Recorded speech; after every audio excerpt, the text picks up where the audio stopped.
اما بعد فاعوذ باللہ من الشیطان الرجیم بسم اللہ الرحمن الرحیم وَإِذْ أَخَذْنَا مِيثَاقَ بَنِي إِسْرَائِيلَ لَا تَعْبُدُونَ إِلَّا اللَّهَ وَبِالْوَالِدَيْنِ إِحْسَانًا وَذِي الْقُرْبَى وَالْيَتَامَى وَالْمَسَاكِينِ وَقُولُوا لِلنَّاسِ حُسْنًا وَأَقِيمُوا الصَّلَاةَ وَآتُوا الزَّكَاةَ ثُمَّ تَوَلَّيْتُمْ إِلَّا قَلِيلًا مِّنْكُمْ وَأَنْتُمْ مُعْرِضُونَ صدق اللہ العظیم۔ رب اشرح لی صدری ویسر لی امری واحلل عقدۃ من لسانی یفقہوا قولی۔ اللہم الہمنا رشدنا واعذنا من شرور انفسنا آمین یا رب العالمین۔ الحمدللہ پچھلے سیشن میں ہم نے سورہ بقرہ کی رکوع نمبر 9 تک کا مطالعہ کر لیا تھا، اور قرآنی معاشرے کے اس قیام میں اور اس حوالے سے جو ہدایات اللہ سبحانہ تعالیٰ کی طرف سے ہمیں مل رہی ہیں، انشاءاللہ آج رکوع نمبر 10 سے اپنے مطالعے کا آغاز کریں گے۔ یہ وہ مقام ہے سورہ بقرہ کا، عرض کیا تھا کہ جہاں اللہ سبحانہ وتعالیٰ نے تفصیل سے بنی اسرائیل کے حوالے سے ہمیں عمومی ہدایات تذکیر کے حوالے سے جو ہے وہ جو بیان فرمائیں، اور ہم جو ہے وہ تذکیر ہی کے حوالے سے اس کو سمجھنے کی کوشش کر رہے ہیں۔ پچھلے سیشن میں جو بات آئی تھی وہ بات ہمارے سامنے یہ آئی کہ یہ یہودی اور بنی اسرائیل یہ کیا کہتے ہیں کہ وہ کہتے ہیں کہ ہمیں تو آگ نہیں چھوئے گی مگر گنتی کے چند دن، اور یہ وہ ان کی خوش فہمی تھی جس کا اللہ سبحانہ وتعالی نے نہ صرف یہ کہ قرآن حکیم میں میرے اور آپ کے لیے بیان فرمایا، بلکہ اس کا جواب بھی عطا فرمایا ہے کہ کیا کوئی وعدہ لیا ہوا ہے انہوں نے اللہ سے کہ یہ وعدہ جو ہے وہ اللہ ان کا وعدے کے خلاف نہیں کرے گا، اور اس کے بعد یہ بھی بتایا کہ وہ کون ہے کہ جس کو جنت ملے گی، وہ کون ہے جو کہ جہنم کا مستحق ہوگا۔ اللہ تعالی ہم سب کو جنت الفردوس میں جگہ عطا فرمائے اور جہنم سے ہماری حفاظت فرمائے، آمین ثم آمین۔ اس حوالے سے ہم نے یہ بھی سمجھا تھا کہ جو خوش فہمیاں بنی اسرائیل کو تھیں جس کی وجہ سے وہ بدعمالیوں کا شکار ہوئے، آج بدقسمتی سے امت مسلمہ میں بھی وہ خوش فہمی موجود ہے، اور ہم بھی یہ سمجھتے ہیں کہ صرف اس لیے کہ ہم نبی مکرم صلی اللہ علیہ وسلم کی امت میں ہیں لہذا جنت تو گویا کہ ہمارا پیدائشی حق ہے۔ اس حوالے سے الحمدللہ تفصیل سے بات آ گئی تھی۔ اب جو رکوع آ رہا ہے رکوع نمبر 10، اس میں اللہ سبحانہ وتعالیٰ نے بڑی ہی محکم اور جامع ہدایات عطا فرمائی ہیں، انفرادی اعتبار سے بھی، معاشرتی اعتبار سے بھی کچھ اہم ہدایات ہمارے سامنے آئیں گی، سیاسی اعتبار سے بھی کچھ ہدایات اس حوالے سے ہمارے سامنے آئیں گی کہ بنی اسرائیل کا کردار وہ کیا کیا کرتے تھے اور اللہ کا کیا حکم، کیا ہدایات تھیں، اس حوالے سے ہمارے سامنے انشاءاللہ وہ بات آئے گی۔ اور پھر ایک بہت بڑا دین اسلام کا ایک بہت بڑا یوں سمجھیے بہت بڑے بیسز اور بہت بڑی بنیاد ہے دین اسلام پر عمل کرنے کے اعتبار سے، وہ بھی انشاءاللہ اسی رکوع میں ہم سمجھنے کی کوشش کریں گے۔ آئیے انشاءاللہ تعالیٰ اب آغاز کرتے ہیں۔ فرمایا بسم اللہ الرحمن الرحیم وَإِذْ أَخَذْنَا مِيثَاقَ بَنِي إِسْرَائِيلَ لَا تَعْبُدُونَ إِلَّا اللَّهَ، اور جب ہم نے وعدہ لیا، پختہ عہد لیا، میثاق کہتے ہیں پختہ عہد کو، وعدے کو، کمٹمنٹ کو، پرومس کو۔ فرمایا کہ جب ہم نے وعدہ لیا، پختہ عہد لیا بنی اسرائیل سے، کیا لا تعبدون الا اللہ، کہ تم نہیں عبادت کرو گے مگر صرف اللہ سبحانہ وتعالی کی۔ ہمارے دین کی بھی اور دین اسلام سے پہلے جتنے بھی انبیاء اور رسول علیہم السلام اللہ سبحانہ وتعالیٰ نے مبعوث فرمائے، سب کی دعوت یہ ایک ہی تھی، یہ کور ہے ہمارے دین کا، اور حضرت آدم علیہ السلام سے لے کے رسول اللہ صلی اللہ علیہ وسلم تک جتنے انبیاء اور رسول آئے، کور کیا ہے؟ اعبدوا اللہ ما لکم من الہ غیرہ۔ آگے چل کے ہم پڑھیں گے ہر نبی کی دعوت، یا قوم اعبدوا اللہ ما لکم من الہ غیرہ، اے میری قوم صرف اللہ کی عبادت، اللہ کی بندگی کرو، اس کے سوا تمہارا کوئی معبود نہیں ہے۔ یوں سمجھیے کہ یہ تو اوور آرچنگ ہدایت ہے ہمارے لیے، اگر اس میں خدا نہ خواستہ کوئی ٹیڑھ، کوئی کمزوری آ رہی ہے تو باقی معاملات چاہے وہ حقوق العباد ہوں، چاہے وہ اور چیزیں ہوں، وہاں بھی پھر معاملہ کمزوری کا اور ٹیڑھ کا آنے کا اندیشہ ہے۔ چنانچہ یہ تو کور ہے، بیسز ہے، فاؤنڈیشن ہے کہ ہر معاملے میں 24 گھنٹے کی زندگی میں اللہ سبحانہ وتعالیٰ کی عبادت کی جائے۔ اس حوالے سے صرف یاد دہانی کے لیے عرض کر رہا ہوں، تفصیل سے ہم نے سورہ بقرہ کے شروع میں سمجھا تھا کہ وہ جو فلسفہ دعوت، قرآن حکیم کی دعوت کا فلسفہ، یا ایھا الناس اعبدوا ربکم الذی خلقکم والذین من قبلکم لعلکم تتقون، اے انسانوں اللہ کی بندگی کرو جس نے تمہیں بھی پیدا کیا اور انہیں بھی پیدا کیا جو تم سے پہلے ہے، تاکہ تم بچ سکو، اللہ کا تقوی تمہارے اندر آ جائے تاکہ تم جہنم کی عذاب سے بچ سکو۔ تاکہ تم اللہ کی ناراضگی سے بچ سکو۔ تو اس کے لیے کور کیا بات آئی تھی؟ عبادت۔ اور عبادت کو ہم نے تفصیل سے کچھ سمجھنے کی کوشش کی تھی کہ ایک عبادت ہے جو کہ مراسم عبودیت ہیں، ہم نماز پڑھتے ہیں، روزہ رکھتے ہیں الحمدللہ، ہم زکوٰۃ ادا کرتے ہیں صاحب استطاعت، اسی طرح حج ادا کرتے ہیں، یہ تو مراسم عبودیت ہیں۔ ایک ہے عبادت، اور وہاں سمجھا تھا کہ عبادت کہتے ہیں بندگی کو، فارسی میں بندگی ہے، اردو میں سمجھیں اگر تو غلامی۔ تو اللہ سبحانہ و تعالیٰ رب ہونے کے ناطے مجھ سے اور آپ سے اپنی بندگی، اپنی غلامی چاہتا ہے۔ اب یہ غلامی کتنی ہوگی؟ کوئی 9 to 5 ہوگی، کوئی صرف نمازوں کے اوقات میں ہوگی، صرف سال میں 1 مہینے رمضان میں ہوگی، صرف حج کے ایام میں ہوگی؟ نہیں، 24 گھنٹے کی زندگی میں اللہ کے احکامات کے مطابق اپنی زندگی گزارنا، یہ ہے عبادت۔ ایک فرق سمجھا تھا غلامی میں اور اللہ کی بندگی میں فرق کیا ہوگا کہ غلامی ہوتی ہے مارے باندھے کی۔ اب ایک بیچارہ غلام ہے، جس زمانے میں یہ غلامی اور یہ سارا انسٹیٹیوشن موجود تھا تو لوگوں کی باقاعدہ انسانوں کی خرید و فروخت ہوا کرتی۔ اور جان لیجئے دین اسلام وہ خوبصورت دین ہے جس نے بڑے کیٹیگوریکلی اور سسٹمیٹکلی غلامی کے انسٹیٹیوشن کو دنیا سے ختم کیا ہے۔ وہ کس طرح، اس تفصیل کو انشاءاللہ بعد میں سمجھیں۔ ورنہ جیسے آج میں اور آپ پروڈکٹس خریدتے ہیں، یہ سوچے تو صحیح، آٹا، چاول، گندم، گیہوں، گاڑی، بنگلہ خریدتے ہیں، انسانوں کی بولیاں لگا کرتی تھیں، انسان خریدے اور بیچے جایا کرتے۔ اشرف المخلوقات کے ساتھ یہ معاملہ دنیا کر رہی ہے۔ اسلام نے آ کے اس انسٹیٹیوشن کو ڈسکریج بھی کیا ہے اور بڑے سسٹمیٹکلی ختم بھی کیا ہے۔ بہرحال تو وہ غلامی مارے باندھے کی ہوتی تھی۔ کون سا غلام یہ چاہتا ہوگا کہ میرا آقا مجھے آزاد نہ کر دے؟ یہ غلامی، یہ بندگی اللہ سبحانہ و تعالیٰ کی، یہ والنٹری ہے، یہ اللہ کی محبت کے جذبے سے سرشار ہو کر اپنے آپ کو اللہ کے احکامات کے آگے جھکا دینا۔ گویا یہ والنٹری غلامی ہے، یہ محبت کے شدید جذبے کے ساتھ۔ وہی بات کہ سب سے زیادہ محبت کس سے ہونی چاہیے؟ والذین آمنوا اشد حبا للہ، وہ لوگ جو ایمان والے ہیں وہ تو شدید ترین محبت کرتے ہیں اللہ سبحانہ و تعالیٰ۔ تو اس محبت کے جذبے کے ساتھ اپنے آپ کو اللہ کے احکامات کے آگے جھکا دینا، بچھا دینا، یہ ہے عبادت۔ گویا اس ضمن میں جیسے مسجد میں اللہ اکبر کی ہم صدائیں لگاتے ہیں الحمدللہ، اسی طرح گھر میں بھی اللہ اکبر ہو۔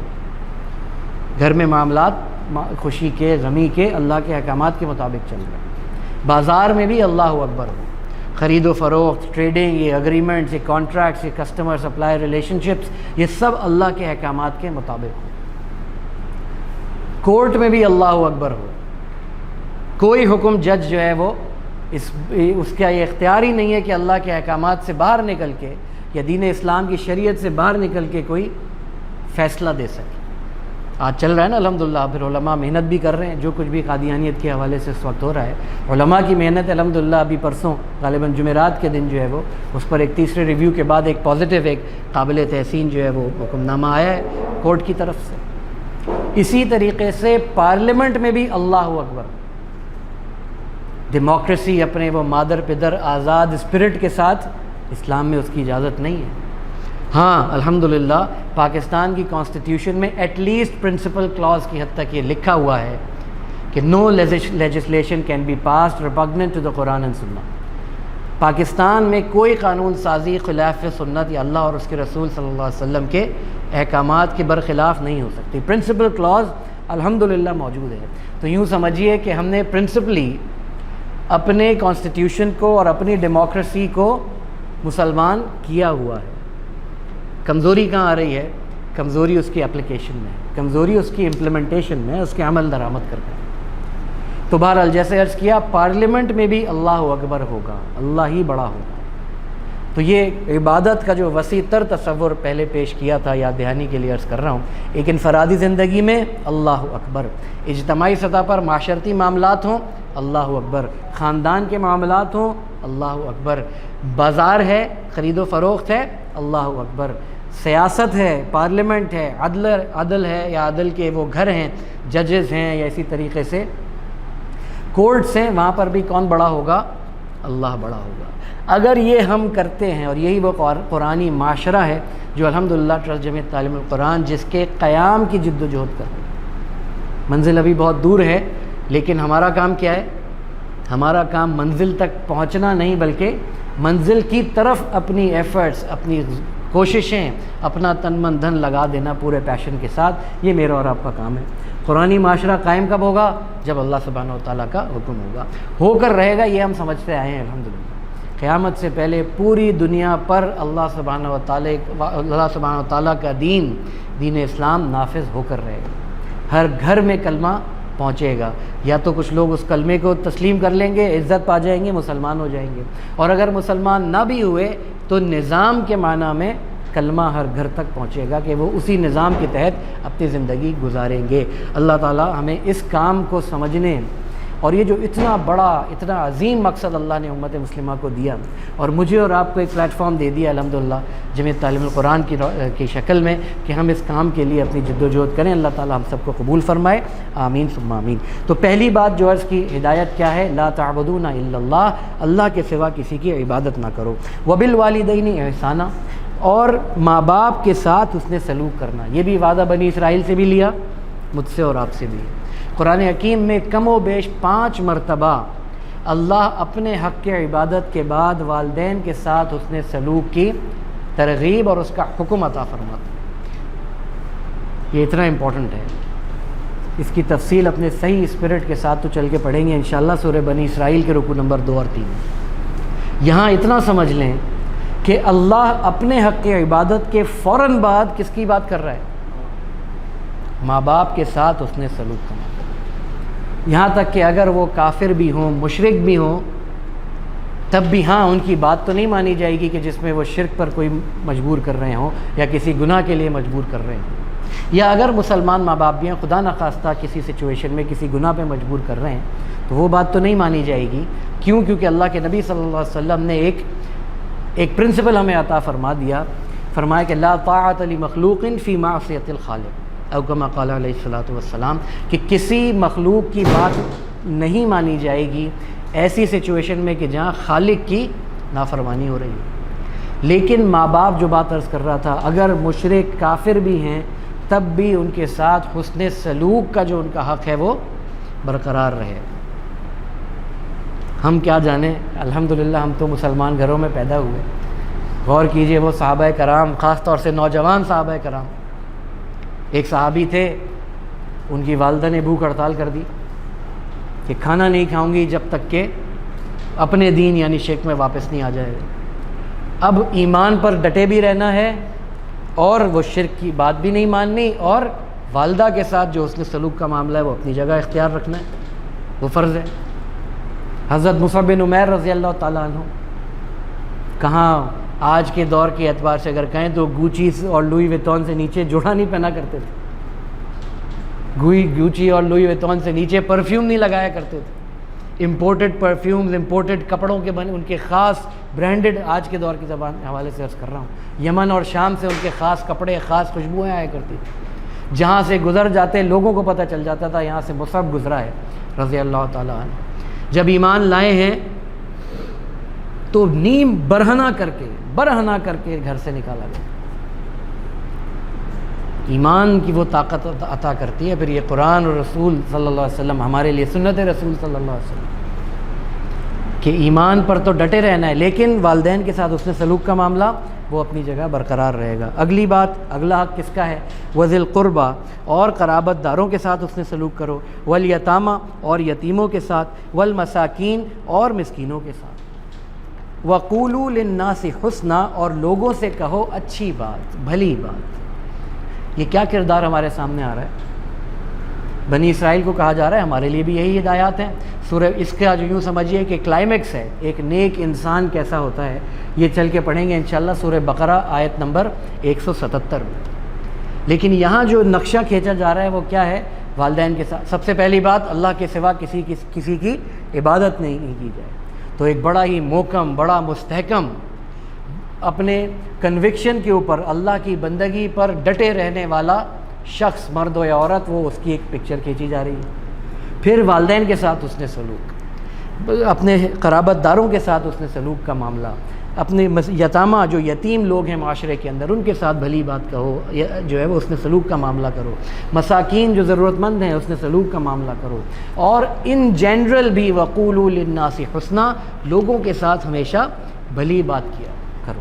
اچھا یہ کوئی ترغیب نہیں ہے، اللہ بات کا آغاز کہاں سے ہوا ہے؟ وَإِذْ أَخَذْنَا مِيثَاقَ بَنِي إِسْرَائِيلَ، اور ہم نے پختہ عہد لیا تھا بنی اسرائیل سے۔ اس بات کیا کیریکٹر ہے جو ہمارے سامنے آ رہا ہے؟ نرم مزاجی، اچھے اخلاق، حسن اخلاق کے ساتھ پیش آنا، لوگوں کے حقوق کی ادائیگی کی فکر کرنا، نہ کہ یہ کہ اپنے فرائض کے اوپر نظر جمی ہوئی ہو۔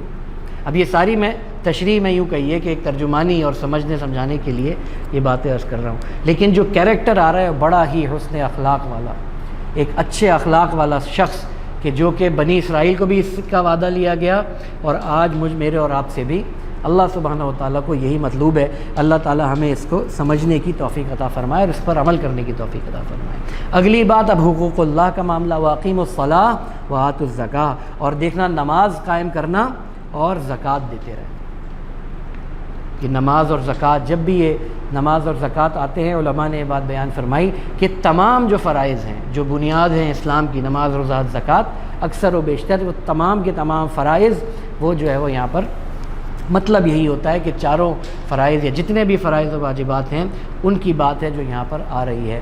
ہم اپنا ساتھ ساتھ جائزہ لیتے رہیں۔ وہاں بنی اسرائیل کے لیے بھی جماعت کے ساتھ نماز کو قائم کرنے کا حکم تھا، مردوں کے لیے، اور خواتین کو بھی جو ہے وہ نماز قائم کرنی ہے، اور جو صاحب استطاعت ہے اس نے زکوٰۃ ادا کرنی ہے۔ ان کے بھی روزے ہوا کرتے تھے، آگے چل کے پڑھیں گے انشاءاللہ، تفصیل سے سمجھیں گے۔ ہمارے لیے بھی روزے ہیں، ان کے ہاں بھی زکوٰۃ کا معاملہ تھا، ہمارے یہاں بھی تھا۔ اب یہ باتیں اللہ نے فرمایا کہ ان باتوں کا حکم دیا، نہ صرف ایک حکم دیا بلکہ ان سے پختہ عہد لیا، لیکن انہوں نے کیا کیا؟ اب ان کا کردار ہمارے سامنے آ رہا ہے۔ ثم تولیتم الا قلیلا منکم وانتم معرضون، پھر تم پھر گئے اس وعدے سے جو سوائے تم میں سے چند ایک کے، وانتم معرضون، اور تم پھر جانے والے لوگوں میں سے۔ بنی اسرائیل کا معاملہ چند ہی تھے جو ان وعدوں پر پورا اترے، باقی اکثر و بیشتر لوگ پھر گئے۔ آج امت کے 2.25 ارب 2.5 ارب آبادی میں کتنا پروپورشن ہے جو اللہ کے احکامات کے مطابق چل رہے ہیں؟ ہم سب کے علم میں ہے۔ سب سے پہلے تو میں یہ فکر کر لوں کہ مجھے تو اپنی شکل خدا نخواستہ چہرہ نظر نہیں آ رہا عیسائی نے۔ قرآن حکیم جا بجا ہمارے لیے آئینے کی مانند ہمیں ہمارے چہرے دکھا رہا ہوتا ہے۔ ٹو ہوم اٹ میں فٹ کی مصداق۔ اگر ہمیں اپنا چہرہ اچھا نظر آئے تو کیا کرنا چاہیے؟ اللہ کا شکر ادا کریں اور استقامت کی دعا کریں۔ اگر اس آئینے میں ہمیں بدنما، کوئی داغ، کوئی کمزوری، کوئی گناہ نظر آ رہے ہوں، فوراً اللہ کی بارگاہ میں توبہ کریں، اللہ سے پناہ مانگیں اور اصلاح کی دعا کریں۔ اس انداز سے جب قرآن حکیم سے جڑیں گے تو یقین جانیں کہ لمحہ لمحہ ایک سچویشن کے اندر، گھر ہو، بازار ہو، دفتر ہو، یا ہمارا اپنا آپ انڈیویجول زندگی ہو، یہ قرآن حکیم ہمیں ہدایت دے رہا ہوگا۔ یہ زندہ کلام ہے۔ اللہ سبحانہ وتعالیٰ خود فرماتا ہے کہ بے شک ہم نے اس قرآن کو نازل کیا، فیہ ذکرکم، اس میں تمہارا ذکر ہے، افلا تعقلون، عقل سے کام کیوں نہیں لیتے، سمجھتے کیوں نہیں؟ اللہ تعالیٰ یہ کیفیت ہمیں، مجھے اور آپ کو عطا فرمائے کہ جب یہ قرآن پڑھ رہے ہوں تو یہ محسوس کریں کہ میرا رب مجھ سے بات کر رہا ہے، اور جب دل چاہے کہ اللہ سے ہم بات کریں تو کیا کریں؟ نماز پڑھ۔ حضرت علی رضی اللہ تعالیٰ عنہ کا قول جس کے علم میں ذہن میں آ گیا ہو کہ جب میرا یہ دل چاہتا ہے کہ میرا اللہ مجھ سے بات کرے تو میں قرآن پڑھتا ہوں، اور جب میرا یہ دل چاہتا ہے کہ میں اپنے اللہ سے بات کروں تو میں نماز پڑھتا ہوں۔ کیا ہی وہ نماز ہوتی ہوگی، اللہ اس کا کچھ حصہ مجھے اور آپ کو بھی عطا فرمائے۔ سوچے تو صحیح، اللہ کے نبی فرما رہے ہیں کہ نماز مومن کی معراج ہے۔ پریکٹیکلی سوچیں، ہم میں سے کتنے لوگوں نے اپنی 5 وقتہ نمازوں میں یا نوافل میں ایک مرتبہ بھی اپنی زندگی میں اس معراج کا سفر کیا ہے؟ کس نے محسوس کیا ہے کہ ہاں میں اپنے رب سے بات کر رہا ہوں، اور پھر میرا رب جب بات کرنے کی کیفیت آ جائے گی نا انشاءاللہ، تو پھر وہ کیفیت بھی ملے گی کہ رب بھی پھر بات کرے۔ سورہ فاتحہ کے ضمن میں سمجھا تھا نا کہ ہر آیت پہ اللہ سبحانہ و تعالیٰ جواب دیتا ہے، سننے والے وہ جواب سنتے بھی ہیں۔ اللہ تعالیٰ ہمیں بھی وہ کیفیت عطا فرمائیں، لیکن اس کے لیے اس کیفیت کے ساتھ نماز پڑھنی ہوگی۔ سمجھ تو آئے کہ جب میں کہہ رہا ہوں الحمدللہ رب العالمین تو میں نے کہا کیا ہے اپنی زبان سے؟ جب میں کہہ رہا ہوں ایاک نعبد و ایاک نستعین، دعویٰ بھی کر رہا ہوں، وعدہ بھی کر رہا ہوں بندگی کا وعدہ کر رہا ہوں، اللہ سے استعانت کی دعا کر رہا ہوں۔ جب میں کہہ رہا ہوں اہدنا الصراط المستقیم، تو میرے دل میں یہ کیفیت تو ہو کہ دنیا کی سب سے بڑی ضرورت، نہ صرف دنیا بلکہ دنیا اور قیامت کا دن، یہاں تک کہ جنت میں جانے تک کی جو میری اور آپ کی سب سے بڑی ضرورت ہے، ہدایت، میں اپنے رب سے وہ مانگ رہا ہوں۔ اس کیفیت کے ساتھ انشاءاللہ جب نماز پڑھیں گے تو اللہ تعالیٰ وہ کیفیات ہمیں عطا بھی فرمائے گا۔ اللہ تعالیٰ ہم سب کو عطا فرمائے، آمین ثم آمین۔ یہ تو ہو گئیں کچھ چند باتیں معاشرتی اعتبار سے، انفرادی عبادات کے اعتبار سے، اور اللہ سبحانہ و تعالیٰ کی میں نے عرض کیا سب سے بڑی اور سب سے اوور آرچنگ اللہ سبحانہ و تعالیٰ کا مطالبہ عبادت رب، کہ اس کی عبادت، اس کی بندگی کی جائے 24 گھنٹے کی زندگی میں۔ اب کچھ سیاسی پہلو بنی اسرائیل کے عطا ہو رہے ہیں۔ وَإِذْ أَخَذْنَا مِيثَاقَكُمْ، اور یاد کرو کہ جب پھر تم سے ہم نے پختہ عہد لیا، میثاق لیا، لَا تَسْفِكُونَ دِمَاءَكُمْ، کہ تم اپنوں کا خون نہیں بہاؤ گے، وَلَا تُخْرِجُونَ أَنفُسَكُمْ مِنْ دِيَارِكُمْ، اور نہ تم اپنوں کو ان کی بستیوں سے نکالو گے، ثُمَّ أَقْرَرْتُمْ، پھر تم نے اس بات کا اقرار کیا۔ تم نے اس وعدہ کا، ایسا نہیں ہوا کہ اللہ نے تھوپ دیا ہو تم نے وعدہ مانا نہ ہو۔ وہ یاد ہے وہ طور پہاڑ معلق کر دیا گیا تھا ان کے اوپر، اور اس کیفیت کے اندر لے جا کر فورسفلی ان سے کہا اب تو وعدہ کر لو۔ سب نے وعدہ کیا تھا بنی اسرائیلیوں نے۔ اللہ فرما رہا ہے یہاں تم اقررتم، ایسا نہیں ہے کہ تم نے مانا نہیں تھا، تم نے مانا تھا، دل و جان سے مانا تھا کہ ہاں اللہ ہم ان احکامات کو فالو کریں گے، لیکن وَأَنْتُمْ تَشْهَدُونَ، اور تم اس پر از خود گواہ ہو۔ اب ہوا کیا تھا کہ کہا یہ 12 قبائل، یاد کر لیجئے وہ پورا معاملہ۔ اب جب ان کو حکومت ملی ہے، آگے چل کر تفصیل آگے پڑھیں گے، جب انہیں حکومت ملی ہے تو انہوں نے اپنے اپنے الگ الگ حکومتیں قائم کر لیں۔ دنیا کا اور دنیا کے مال کی محبت ان کے اندر رچی بسی ہوئی تھی، لہٰذا اسی مال و اسباب کے لیے اب آپس میں ہی لڑائیاں شروع ہو گئی، اور بجائے اس کے کہ ایک ہو کر رہتے جس کا کہ حکم دیا گیا ہے، آپس میں ایک دوسرے کا خون نہ بہاتے، بلکہ اگر خون بہانا ہی ٹھہرا تو ظلم کے خلاف بہاتے وہ لوگ کہ جو تورات کو فالو نہیں کر رہے، جو کہ ہم نے دیکھا پھر رسول اللہ صلی اللہ علیہ وسلم کی سیرت طیبہ میں، صحابہ کرام رضوان اللہ علیہم اجمعین کے جو ہے وہ طریقے میں، کہ اگر خون بہا ہے تو مقصد کے ساتھ، اور مقصد کیا ہے؟ ظلم کا خاتمہ ہو، اور لوگوں کو لوگوں کی غلامی سے نکال کر اللہ کی غلامی میں لے کر آیا جائے۔ اگر خون بہانا ہی تھا، قتال کرنا ہی تھا، تو غیر مسلموں سے، کفار سے کرتے۔ تم آپس میں ہی مال و دولت کے چکر میں اور آپس میں ایک دوسرے کی اپنی اپنی طاقت بڑھانے کے چکر میں لگ گئے۔ بعد میں پھر انہوں نے یہ معاملہ کیا کہ آپس میں ایک دوسرے سے لڑ رہے ہیں، ایک دوسرے کا خون بہا رہے ہیں، ایک دوسرے کو ان کی بستیوں سے نکال رہے ہیں۔ اور پھر بعد میں کیا ہوتا تھا وہ بات آگے آ رہی ہے، عرض کر دیتا ہوں، پھر ترجمہ تیزی سے کر لیں گے۔ اب جب ایک دوسرے کو نکالا، فرض کیجئے ایک قبیلے کی حکومت نے دوسرے قبیلے کو باہر نکال دیا، ظلم کیا، اور جب وہ بیچارے در بدر کی ٹھوکریں کھا رہے ہیں تو انہی لوگوں کی جا کر پھر مدد کی کہ بھائی اللہ نے ہمیں حکم دیا ہے کہ یہ جو بیچارے نومیڈز اور بدو بن گئے ہیں، جو ڈسپلیس ہو گئے ہیں آج کی زبان میں، ان کی مدد کی جائے، انہی کو خیمے لگا کر دے رہے ہیں۔ سر آج کا گلوبل جیو پولیٹیکل سسٹم دیکھ لیں، یہی ہو رہا ہے۔ ایک باہر نکالتا ہے، دوسرا، اب میں کسی XYZ کا نام نہیں لے رہا، بڑی بڑی NGOs آ کر انہی لوگوں کی فنڈیڈ ان کو خیموں میں ٹھہرا رہی ہیں، ان کو کھانا پینا دے رہی ہیں، انہیں علاج معالجہ دے رہی ہیں، اور اس بہانے ان کے اندر اپنی فکر، اپنی سوچ اور دہریت اور بے حیائی جیسے معاملات جو ہیں وہ ان کے اندر انکلکیٹ کر رہی ہیں، انجیکٹ کر رہی ہیں۔ آج بھی وہی میں نے عرض کیا نا، یہ قرآن حکیم یہ زندہ کلام ہے، ہم اسے پڑھنے والے، اس کو دیکھنے سمجھنے والے بنے، ہم سے باتیں کرتا ہے۔ کیا ہوا آئیے دیکھ لیتے ہیں کہ جب انہیں باہر نکالا کسی نے، باہر دوبارہ سے جا کر وہی قوم ان کو جو ہے وہ سپورٹ کر رہی ہے فائنینشلی، اور خیمے دے رہی ہے اور علاج معالجے کے لیے پیسے دے رہی ہے۔ اللہ کیا فرما رہا ہے، بڑا پیارا، بڑا خوبصورت اور بہت ہی یوں کہیے کہ جامع تبصرہ اللہ سبحانہ و تعالیٰ کا۔ فرمایا کہ ثم انتم ہؤلاء تقتلون انفسکم، اب یہ تم ہی لوگ ہو، پھر یہ تم ہی لوگ ہو کہ جو قتل کرتے ہو اپنوں کو، وَتُخْرِجُونَ فَرِيقًا مِّنكُم مِّن دِيَارِهِمْ، اور اپنے ایک فریق کو ان کے وطن سے نکالتے ہو، ان کے گھروں سے نکالتے ہو، تَظَاهَرُونَ عَلَيْهِمْ بِالْإِثْمِ وَالْعُدْوَانِ، اور پھر چڑھائی کرتے ہوئے تم ان پر گناہ اور سرکشی کے ساتھ یہ ظلم کرتے ہو ان کے اوپر، وَإِن يَأْتُوكُمْ أُسَارَىٰ، اور اگر وہ تمہارے پاس قیدی بن کر آ جائیں تفادوہم وہوا محرم علیکم اخراجہم، تو انہیں بدلہ دے کر، فدیہ دے کر چھڑاتے ہو. خود خون بہایا، خود اپنی طاقت کے اندر جو ہے وہ اندھے ہو کر اپنی طاقت کو بڑھانے کے لیے، اپنے مال و اسباب کو بڑھانے کے لیے انہیں ان کے گھروں سے نکالا، اور اب جب وہ بیچارے کسمہ پرسی کی حالت میں ہیں تو انہی کو فدیہ دے کر اپنے جو ہے وہ ان کو سپورٹ کر رہے ہو کہ یہ اللہ کا حکم ہے کہ جب تمہارے بھائی جو ہیں وہ کہیں ڈسپلیس ہو جائیں تو ان کی مدد کرنا. اللہ کا حکم ہے کہ مساکین کے ساتھ بھلے طریقے سے رہنا، اس میں سلوک کا معاملہ کرنا. تو اللہ فرماتا ہے تو جب خود پہلے نکالتے ہو گناہ اور سرکشی سے، اور اس کے بعد اگر وہ تمہارے پاس قیدی بن کر آئیں تو بدلہ دے کر، فدیہ دے کر انہیں چھڑاتے ہو.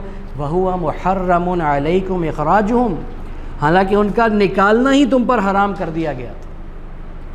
In the first place you are not allowed کہ تم ان پر ظلم کرو، ان کو ان کے گھروں سے نکالو. یہ حرکتیں کر رہے ہو تو ایسے ایسے ہیلے بنا رکھے ہیں اپنی زندگی، اپنا مال اور اپنی دنیا کی جاہ و جلال بڑھانے کے لیے. اب جو بات آئی ہے افتؤمنون ببعض الکتاب وتکفرون ببعض، میں عرض کروں گا، گزارش کروں گا، ہے تو یہ بنی اسرائیل کے لیے، انہی کا تذکرہ چل رہا ہے، لیکن ذرا اپنے آپ سے بھی ہم یہ سوال کریں اور پوچھیں، اور بائی اینڈ لارج امت مسلمہ کا جو آج حال ہے اس کو پر بھی ریفلیکٹ کریں.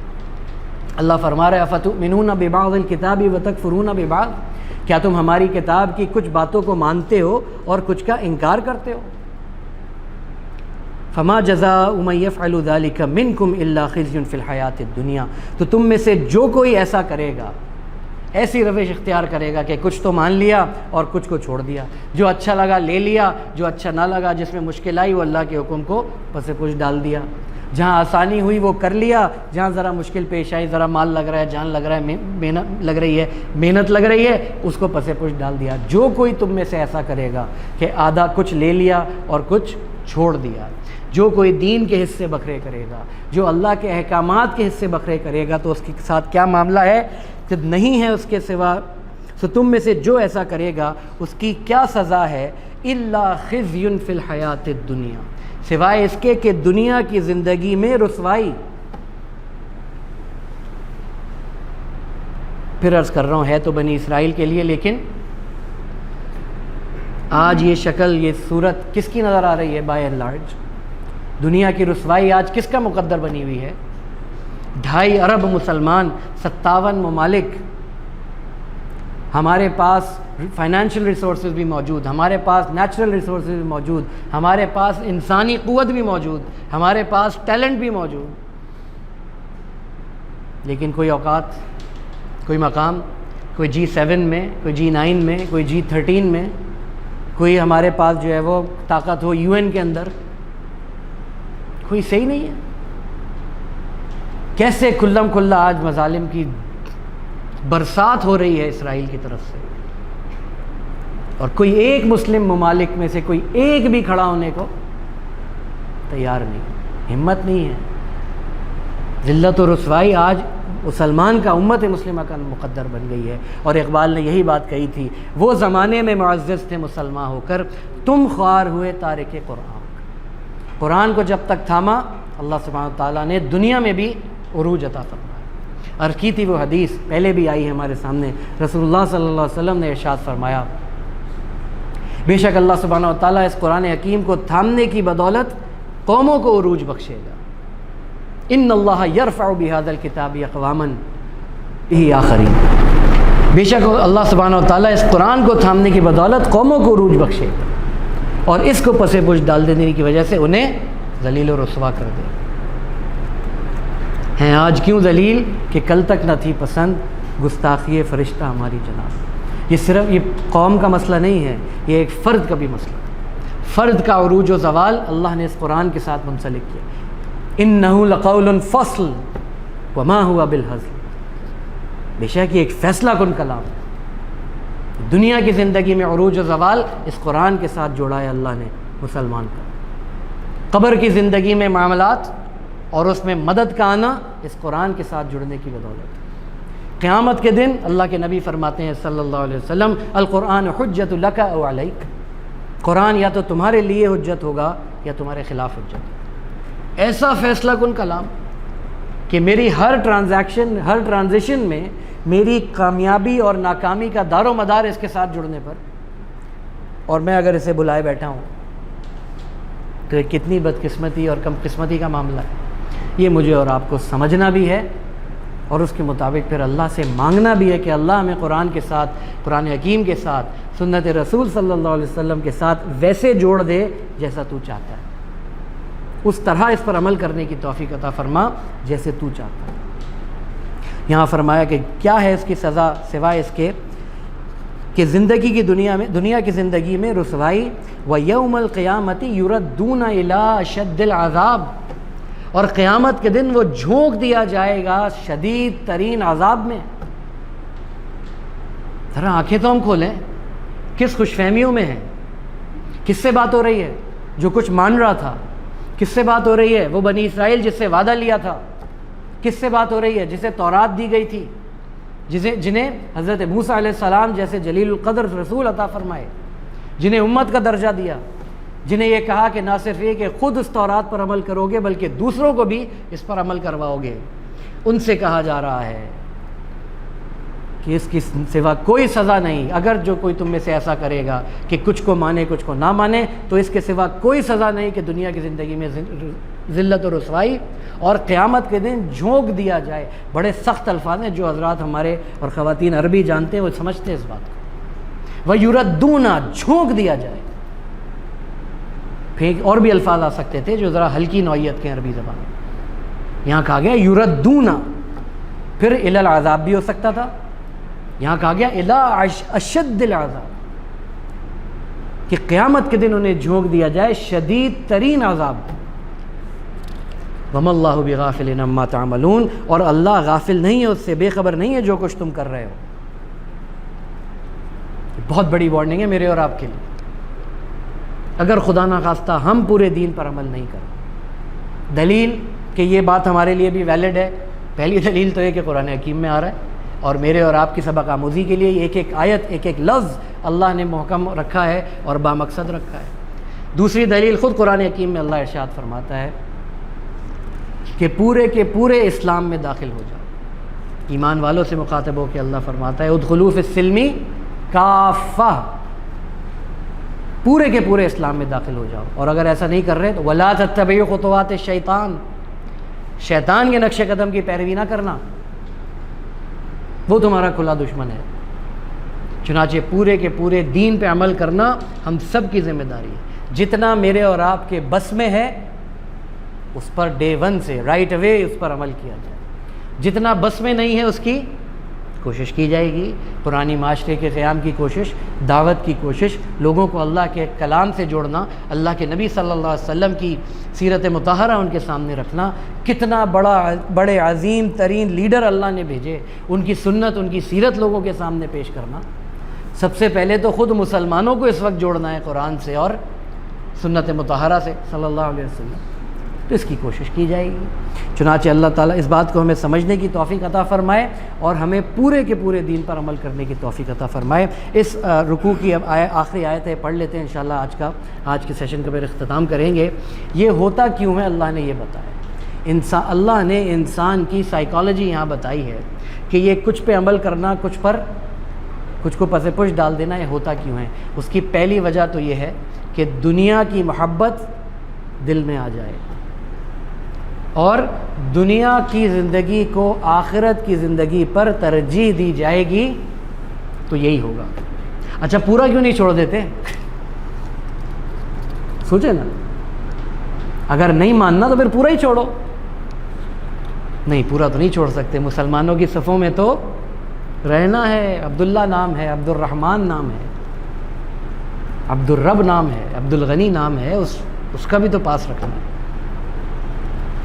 چنانچہ بتایا گیا اولئک الذین اشتروا الحیات الدنیا بالآخرہ، یہی لوگ ہیں جنہوں نے خرید لی ہے آخرت کے بدلے دنیا کی زندگی۔ اس کو ذرا جوڑیں سورہ توبہ میں جو مضمون آیا ہے، جہاں اللہ فرماتا ہے کہ بے شک اللہ نے اہل ایمان کے جان اور مال خرید لیے ہیں جنت کے عوض۔ ان کنٹراسٹ یہ لوگ کیا کر رہے ہیں؟ دنیا کی زندگی خرید رہے ہیں جنت کے عوض اور آخرت کے عوض۔ تو پھر اللہ کا فیصلہ سن لیجئے، فلا یخفف عنہم العذاب ولا هم ینصرون، تو اب ان کا عذاب ان سے ہرگز ہلکا نہ کیا جائے گا اور نہ ہی وہ مدد کیے جائیں گے۔ آخرت کی زندگی چھوڑ کے سنتے ہوئے سمجھتے ہوئے مسلمان ہو، اللہ کا نام لیتے ہو، اللہ کے رسول صلی اللہ علیہ وسلم کو مانتے ہو، قرآن کو مانتے ہو، جنت جہنم کو مانتے ہو، اور پھر یہ حرکت ہے کہ کچھ مان رہے ہو اور کچھ چھوڑ رہے ہو دنیا کے چند ٹکوں کی وجہ سے، تو بیسکلی تم نے کیا ہے، آخرت کی زندگی پر دنیا کی زندگی کو ترجیح دے دی۔ اب اس کی اپلیکیشن ہم دیکھ لیں، ہمیں دفتر میں بھی نظر آئے گی، خود میرے عمل میں مجھے نظر آئے گی، میری انٹریکشن میرے ساتھیوں کے ساتھ، میری انٹریکشن میرے چھوٹوں کے ساتھ، میری انٹریکشن میرے بڑوں کے ساتھ، میری انٹریکشن گھر والوں میں، میری انٹریکشن جب میں کوئی خرید و فروخت کر رہا ہوتا ہوں بازار میں، سب جگہ نظر آئی۔ دنیا کی زندگی کو ترجیح دی ہے یا آخرت کو ترجیح دی؟ اللہ تعالی ہمیں آخرت کو ترجیح دینے کی توفیق عطا فرمائے، اور ہمیں جو ڈیسیجنز ہیں نا ہمارے روزمرہ کے، اور یا پھر بڑے ڈیسیجن زندگی کے، آخرت کو سامنے رکھتے ہوئے اور اس پورے کانسیپٹ کو سامنے رکھتے ہوئے کہ میں مسلمان ہوں، مجھے پوری قرآن و سنت پہ عمل کرنا، مجھے پورے دین پر عمل کرتے ہوئے اللہ کو راضی کرنے کی کوشش کرنی ہے۔ اللہ تعالی ہم سب کو اس حوالے سے قبول فرمائے، اپنی رضا والی زندگی گزارنے کی توفیق عطا فرمائے، اور ایمان پر ہم سب کا خاتمہ فرمائے، آمین ثم آمین۔ اقول قولی ھذا واستغفر اللہ لی ولکم ولسائر المسلمین والمسلمات، والسلام علیکم ورحمۃ اللہ وبرکاتہ۔